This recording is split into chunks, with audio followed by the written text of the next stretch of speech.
Hey, Greg. Mm. You were just talking and I had to ask you to stop for a minute because can you please explain to me hyperfocus checkpoints and what that means to us as a couple? So obviously the Hyperfocus Rage video took off quite well, way more than I thought it would.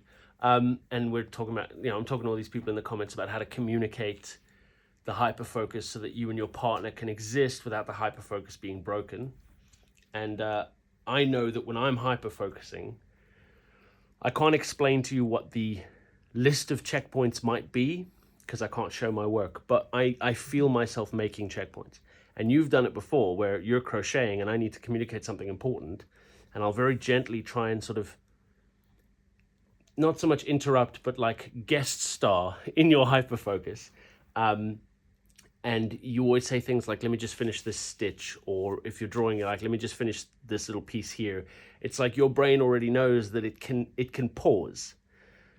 Not exactly break hyperfocus, but it's almost like you've sort of set up a checkpoint in your head of, if I finish this piece, you can very quickly communicate something to me, and then I won't lose hyperfocus and I can keep moving.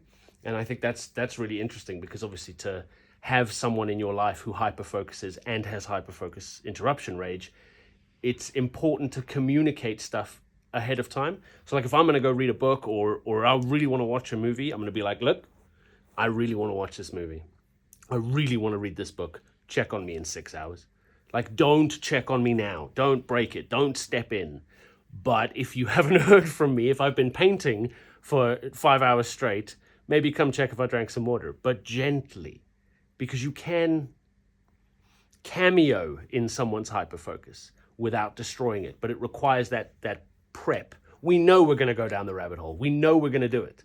So having that educational moment of talking to your partner and saying, listen, I'm off to go do this task, and your partner knows, like, okay, I won't see you for a while.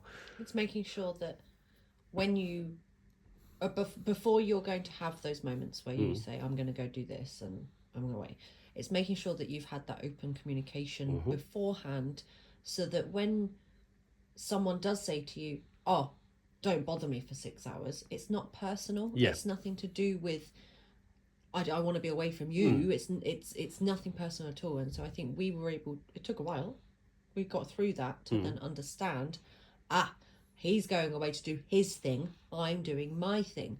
That's not personal. He doesn't want to be away from me. Yeah. It's he wants to be with that thing. Yeah. So manage expectations. Yes. Communicate. That was a very long way of me explaining that, yes. Yeah.